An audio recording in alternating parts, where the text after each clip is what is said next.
Do you want to make builds like these? Well, stay tuned and I'll show you the basics to creating art in Minecraft using the mod Axiom. Watch the full video to see how a professional Minecraft builder uses Axiom.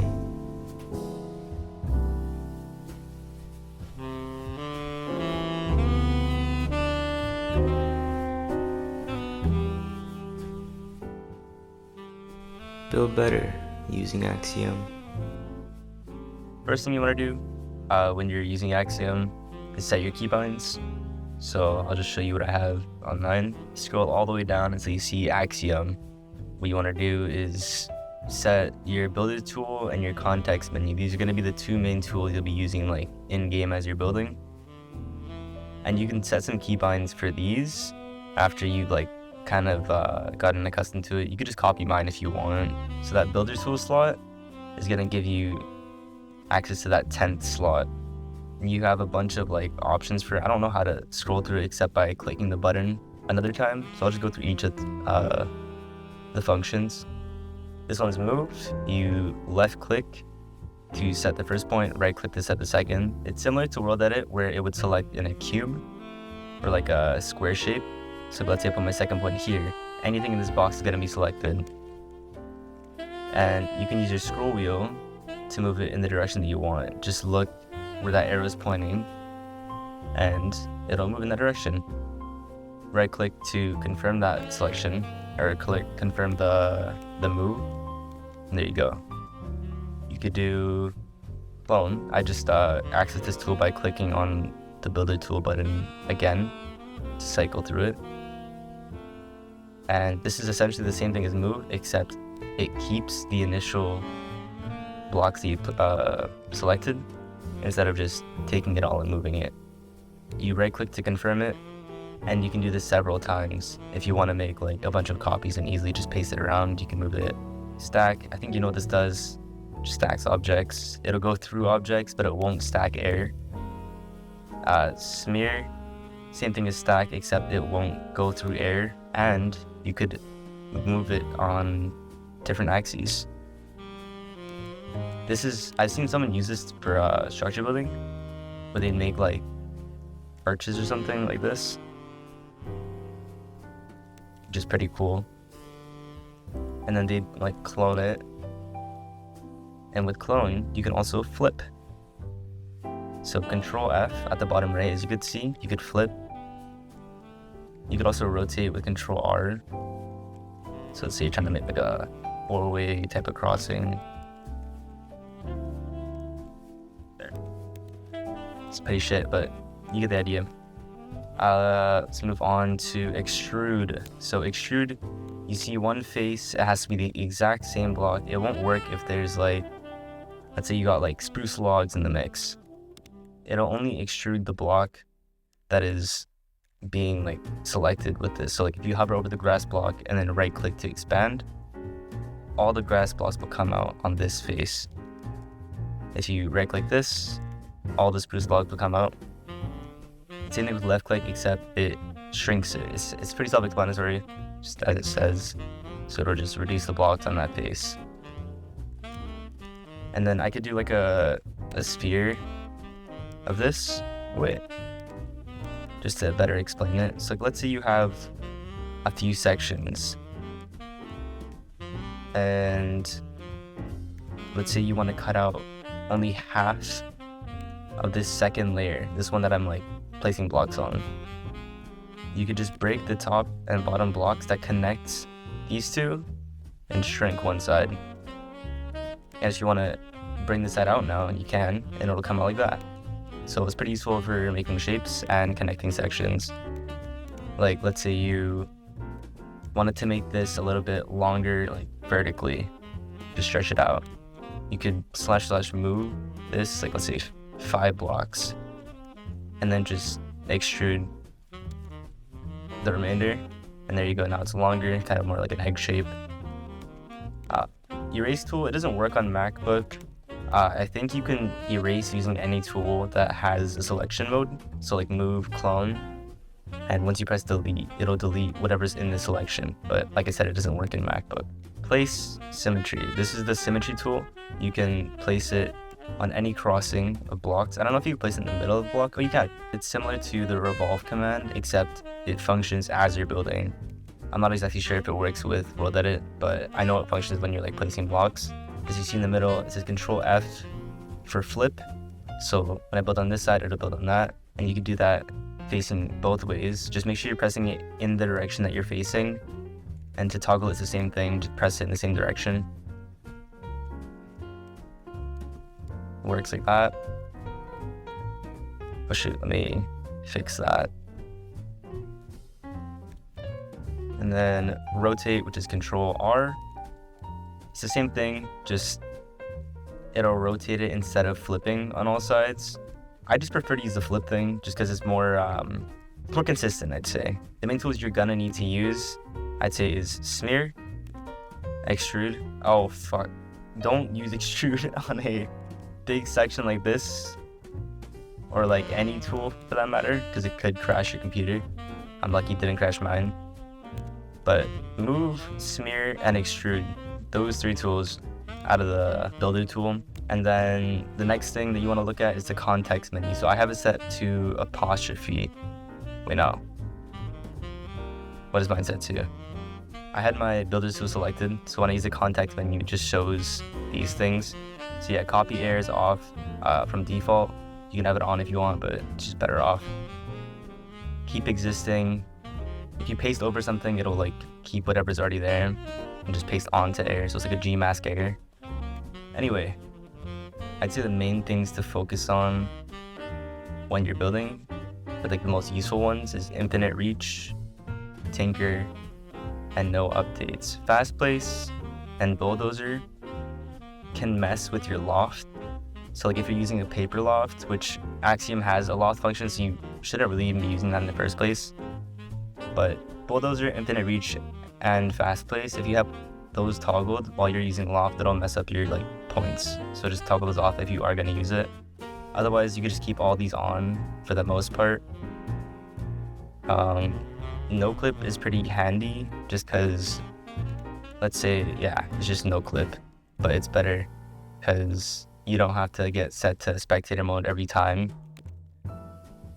And for the settings, you can see in this toolbox over here in the bottom, you want your infinite reach to be like a certain limit. Like I typically set it to like 50, maybe even like 32 blocks when I'm working on like a 360 build, just because if you accidentally break a block from afar or like you change something, it's just a hassle to go back and find it. Also, keep type replace on. So if type replace is off, replace mode here. So I'll toggle that on. It pretty much makes it so I can right click any block and it'll place the block I'm holding over it. So if I have, let's say, oak stairs, some slabs, and I have a birch fence gate. If I want to change all that to spruce, let's say, oh, it doesn't work just because I don't have my type replace on. Now I go back to that toolbox, I activate it, and I want to change it to spruce now. All of it changes to spruce.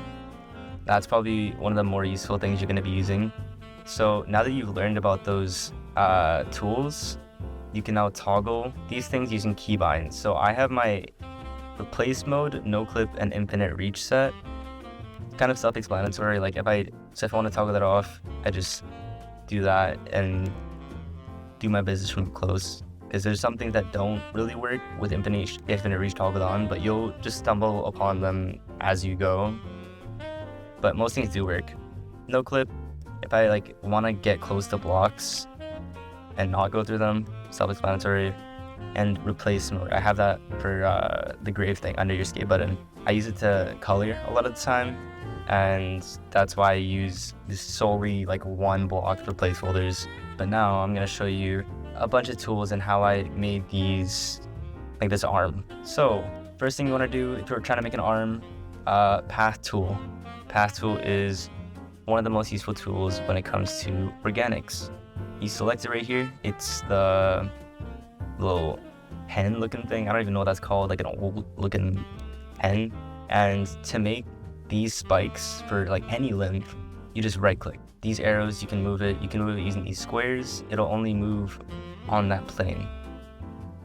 So like, let's say I select this with left click and I want to move it only on this axis, up and down. I'd use this blue one. It will not move in this blue arrow direction, only on this flat axis. You can also grab the cube and move it in any direction. So let's say you just want to drag it, you can just move your character, same thing from afar. So what I did is I just quickly lined out the arm. It's pretty laggy on my computer though, just because of how big the selection is. And there you go, that's the arm shape. You can see it's already like, it's pretty thick. You can select a point just by clicking on it, left click, and then over here, you can override the radius and set it to whatever you want. So like shoulders are typically like a little bit larger, so I'll keep it like that. Actually no, I'll just make the whole arm smaller in general. Override the radius on the elbow. Let's do it to that for now. And then override the radius on the wrist area. And you can always move the points as you go. That's what's so much better about this than World Edit. Once you're done though, press enter and it'll place it. If you press Ctrl Z, it'll give you your points again, and you can fiddle around with them so you can like check it out in game. Oh, I don't like how the elbow is that way. I want it to be more that way. Ctrl Z is your best friend. You could just move it. Press enter. And there you go, your elbow's fixed. Ctrl Z works for any of the Axiom functions. So let's say I extruded too much. Just press Ctrl Z a few times and it'll undo it. To add definition to your arm, I know it's a pretty arm right now overall, and just a quick example, but to add definition to your arm, there's 3 tools you want to be using. It's weld over here, weld, melt, and smooth. Weld, what it essentially does is it'll use this active block over here and kind of just place blocks over it. For both weld and melt, you can change the exact same settings because the tools function the exact same way, just reverse. So melt removes blocks while weld adds. Once you're starting out, you should use a larger radius on both of the tools, like on all your tools, just to get the larger basic shapes down. It's the same thing as using voxel sniper, take the arrow and then gunpowder. So slash B, E, melt. This is what I used to use, but it's the same thing. Gunpowder adds and the arrow removes. It's less clean overall and it takes longer to finish your shaping. So you'll be using this to create your definition. So like let's say I want the shoulder on the back here to be more pronounced and I want to remove some blocks over here. I could just remove it and I'd be like, okay, that was a bit too much that it removed at once.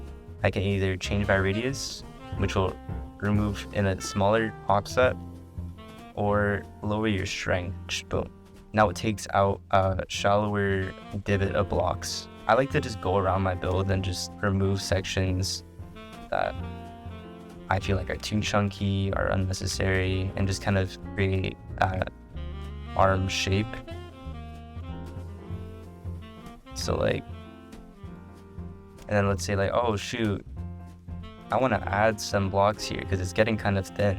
The bicep's not really showing enough. This is where I'm going with like a kind of smaller weld tool. And honestly, just play around with the tools, see like, there's gonna be different instances where you need different sizes and like different tools. But that's just for you to figure out whatever makes your process easier. And whenever you're kind of like, okay, I think I can smooth a little bit, run a quick smooth over it. Just be sure if you want to keep definition. So like, let's say I want to be having a little bit of separation between the bicep and like the tricep over here. This is really terrible because this is like a really deep divot. Just kind of smooth along the edges here rather than the whole thing. You could fill in this section, but that's kind of how I went about doing like a bit of the definition stuff over here. It's just, especially here, here's a good example. So I only smooth just over here. I didn't smooth in the middle here to create that separation in the arm. And you'll be doing that a lot. Over smoothing is a big issue that I've seen. where people would just go like, oh, smoothing equals it must be round. And I completely disagree with that. If it's completely round all the way through, you're missing out on 90% of the definition there. You gotta have variation in the planes, which is shown kind of, let's say on this example. It's like there's the bicep. There's a plane change right here to show the shoulder. A bunch of changes here. I don't even know what I was doing, to be honest, but I tried to do tricep quickly, and then elbow, forearm. Here's a good example of like differences you can see in a forearm shaping. This one kind of just looks a bit skinny. This one's more filled out and looks more natural, I guess. You can see that through the bone. Regardless, let's move on to other tools that you can use. There's another one called auto shade. You're gonna love this one. I personally don't really use it for coloring, but it's good for setting some base tones down. So the way you find this is in your operations tab, and then once you just go down a little bit, it'll be there, auto shade, and it'll like pop out a menu like this, and you can just toss it right next to your tool options. That's where I like to keep mine. And in order to auto shade something, you gotta click on this star wand tool. It's called Magic Select, and right click whatever you want to select to color. The Magic Select tool, you can set a limit. So this is like infinite, just for like really large things. Since this is a smaller thing, the 10 or like 100,000 thing worked. You could change it from only selecting the block you're selecting or anything solid. That's what these two, block and solid. Those are the only two I really use just to select anything, because sometimes I'm using separate placeholders and I want to select the whole build, but if I'm using block, it's not going to select everything. So on auto shade, you always want to have your dither setting turned to 0. This will mess up everything if you have it on, because it'll look really noisy and messy. And then for palette options, you're probably going to use a custom one, and you can left click a block to change it. Let's say, I kind of want to keep this palette for now, but I'll set it to a just wool grayscale gradient.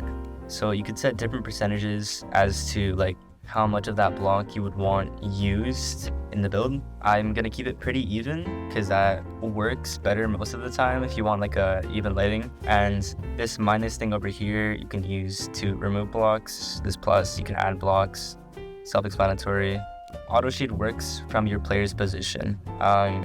Wherever you're standing, your highlight is gonna be. The palettes in this work from darkest to lightest. So like your shadow should be first, your highlight should be at the end. And let's say I want my arm to be colored from this side. I'll hit my auto shade and it'll color it. See, this is good for base tones. Do not use this as like a one and done thing. This is final. Our product is good. I know Person does that just because he can't be asked to color, but you're gonna be left with this really harsh shadow on the back. It doesn't account for bounce light whatsoever. You can set different positions, like multiple light angles, but it doesn't work that well. Like I'll show you custom positions. So like I set one there, and then I'll add a point, let's say here, and then let's auto shade that. And it kind of just makes it like more light coming from all directions, but not varied intensities or different palette, you know? So can't really account for bounce light in that. Another function you should be using, it's kind of auto shade down. Oh wait, no, let me redo that because I want to show you another thing. Okay, let's see now. I don't like how this part isn't as connected. I can use my sculpt draw tool if you have something like that's already textured. Oh, clear selection. And kind of just weld it. And it'll pull blocks that you used on the build in this weld thing. So like if you want to keep your colors there, but you just want to quickly pull something together or like add blocks to an area, this is a pretty good tool. It's similar to using the gunpowder in voxel sniper, but of course always try to get your shaping down with weld and melt in one block prior to coloring. But afterwards you can use auto shade to get these base tones and then fix up the shadows and everything in the blending, make it look all nice with your gradients and shit, and then win. Let's move on to rotating things. If you want to rotate something, you're gonna want to have your magic select tool set to any.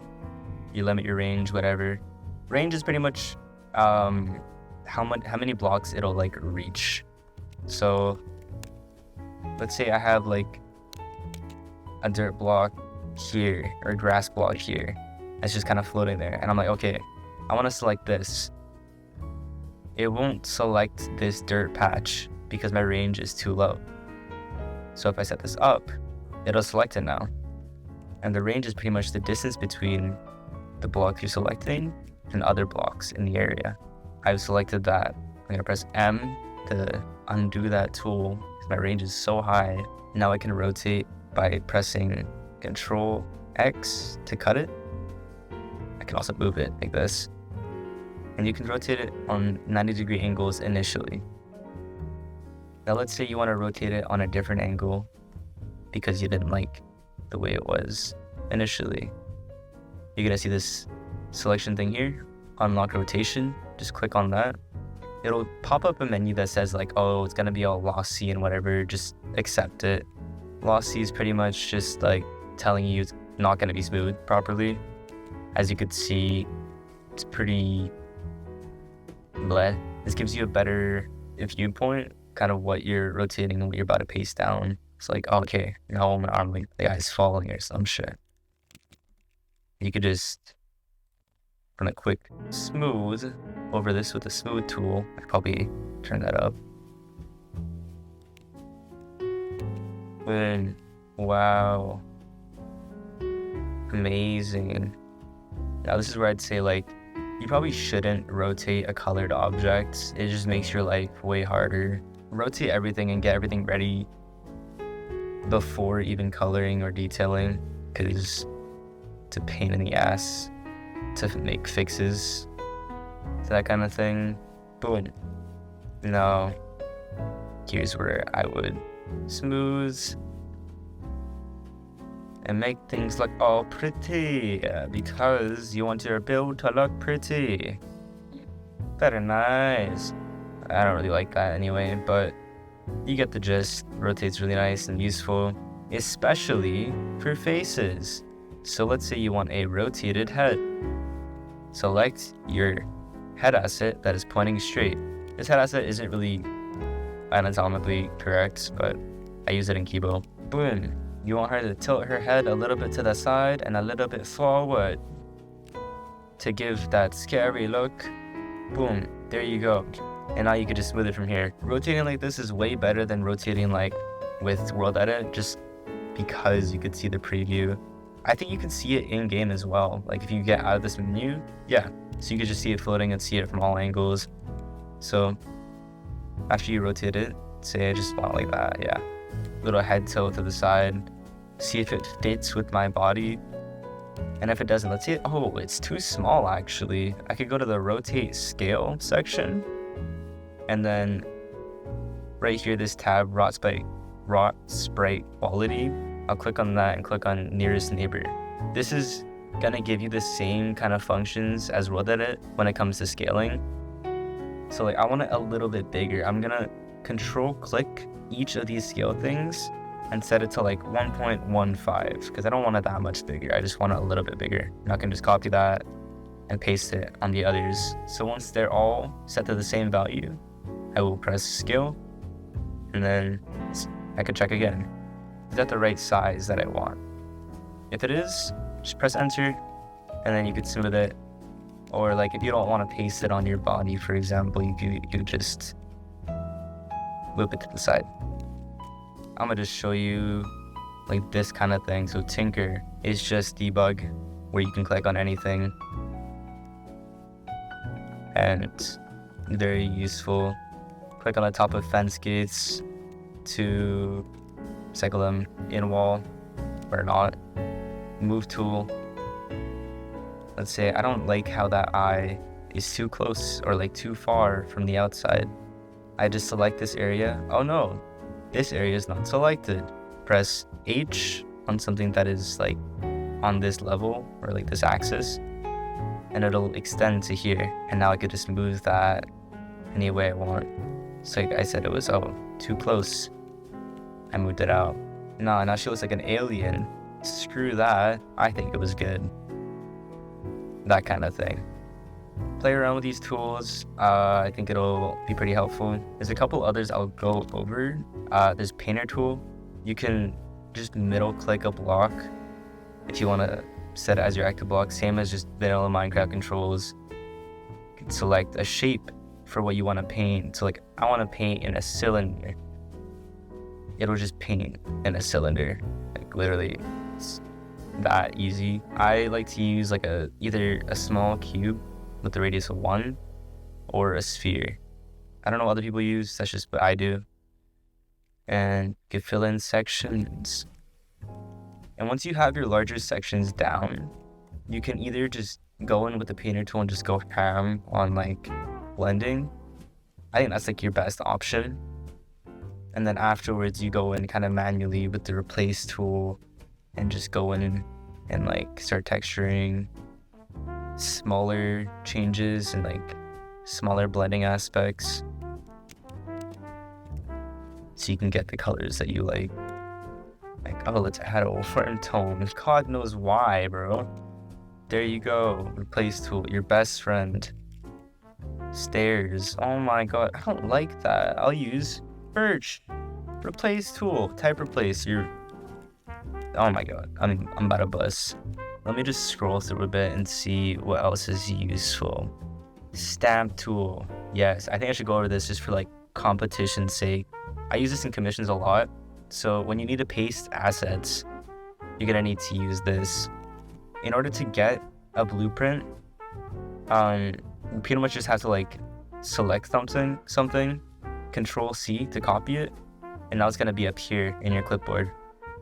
Now you wanna do is press edit and then save blueprint. And then you can name it and then it'll save. So now when I press on add blueprint in this stamp tool, you're gonna see like the blueprints that I have, but I need to actually get my other assets to show you. Okay, I've got my blueprints put in, so I just right click it once and it'll paste it all. For some reason, these got messed up, but I don't think that even matters. I'll just use them anyway. I had this just as an asset pack saved, just to paste in, and then now I'm gonna clear it, my whole stamp tool. Now what I'm gonna do, set my magic select to solid, put the range on like 2, let's say. I'm gonna move these a bit higher just so it doesn't flick the ground. Move 2. And then now I'm gonna go in and select these trees. If it lets me, what the heck? Oh my god, my FPS is terrible. Okay, go in and select these trees. Control C to copy. And then I go to my stamp tool and then add clipboard. Now it's gonna add whatever I just copied into the stamp tool. I'm gonna go on and do that for these trees on the side as well. And if, I messed up. I put 2 of them. I can just right click it and remove it. Now that I have all of my trees set up in my stamp tool, I only have 4 right now here, I can start pasting them around. Just by dragging, clicking, drag and right click. But now I see like, oh, they're way too close together. That looks terrible. I can change the minimum spacing. The minimum spacing is pretty much how close together these guys will paste. The higher your percentage, the further apart they'll be. So like 800, so far apart, as you can see. So I get like you can also change your radius so it doesn't delete trees like that. Boom. That's nicer. Let's make some rocks. How does this work? How does rock tool work? Okay. Rock. RIP, my FPS. I've never used that tool in my life, but those are some rocks. And I'm gonna turn on this extend foundation to ground. Turn down my radius a bit. Turn that down. Yeah. Okay. So here, these walls didn't extend this far before, but since I had that toggled, it'll extend to the ground all the way. So it won't be floating whatsoever. Kind of pasting in the walls too. So you'd also like to keep existing on as well. I didn't know that. Just so things don't fuck up. There you go. Trapdoors and stuff. Facing downwards. Modeling tool. Okay, I really wanted to cover this. This was the Loft in Axiom. So the only thing you should ever be using is this Catmo Run Surface. The way this works is you have rows, and that's like the Loft equivalent of that. Oh wait, I just typed Loft, is left clicking. Each time you left click, it's a frame. So that's the equivalent. And then you'll set your positions. That's what right clicking does in each row. Let's say I have my first 3 there. I want to add another row. So that's me starting a new frame. I right click again. And now all these points go to that point. Same thing as Loft. And I could use that to create your shapes. Pretty neat. If there's like quick stuff you want to do, like I know it's easier to just use Loft for terrain, just because you can make quick sections that are relatively smooth. You just turn off these settings, the fast place, infinite reach, and bulldozer, to just make your little terrain segments. What does that look like? Okay, there, and then left click in the middle, / loft, set 1-D. Wow, terrain section. Way easier than using the modeling tool. So the things you'd use the modeling tool for are more things that are more what's it called? Exact. So like plus, you can't just spam like that. You'd need something, you need to edit it here and there. So it's like if you're making a curve, oh, boom, and then add a row, boom, boom, and then bam. It's like a paper looking thing. Now look at it. Oh, I don't like how this really just goes straight down. It makes the shape look weird. Control Z, and you can just go back to edit it again. Boom. And now it's more like a paper. Fixed it. Control Z, very easy to use, very fun. Though keep in mind, sometimes Control Z kind of just deletes everything. I forgot which tools it does that for. The shape tool, that's what it does it for. So like let's say you have a sphere, or no, let's say you have a cube, pretty large cube, and you've had it rotated. Boom, like that. You press enter. Oh, I don't like that cube. Control Z, it's gone. You don't get it back. You get the same rotations after you like make another one, but the placement is not there anymore. So that's one thing you gotta pay attention to. And this shape tool is pretty useful when it comes to like kind of blocking out shapes. I know Nighty has used this to like block out shapes for his like bodies and stuff. He'd like, let's put like a cube there, and then a sphere or shoulders or something. Yeah, this is the process of a lot of builders just for blocking, but I personally like to build small and then scale up. So like I have a copy of this. So when you're trying to scale this, if you want to make it bigger, one thing you probably should never use is this 2x or 3x quality scale, because let's say you're trying to make it 2 times as large. Oops, I clicked. Okay, and then I scale it. See how these edges are pretty much smoothed out? It kind of makes it hard to see, like, oh, where was the definition on the smaller scale copy?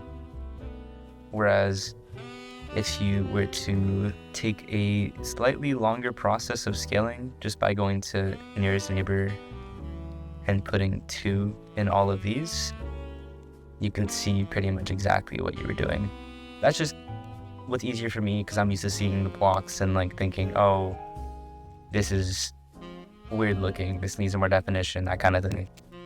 I know some people have used that one and like it worked fine, but I think more people like seeing it like this just because they're used to it. I think that's about all that you're gonna need besides like the reference image. Just up here, file, open reference image, you can have it in game.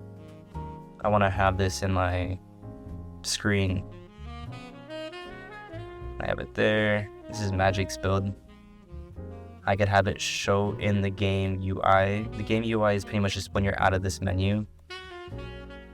And for me, it shows from like when it's inside these borders. When it's outside, it's like gets clipped out like that. I don't know if that's the same for other people, but that's how it is for me. Modifies for like goofy shit like this text I made tricky mode. Yeah, so modify, I had this text that was straight, which I made using the text tool, and then I used the modify tool to make it all curved and all cool looking. Just a kind of conclusion and like an overview of what you should really be using. Weld, melt, smooth. These 3 are going to be your main shaping tools, along with path and modeling, but these 2 are for like more general shapes. Weld, melt, and smooth are going to be used for refining those shapes and getting better definition.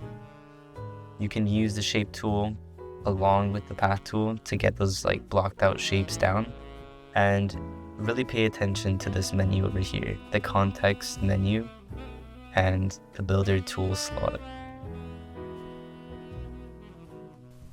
If you found this video to be helpful in your creative blocking endeavors, please leave a like and subscribe, and comment down below what you'd like to see next.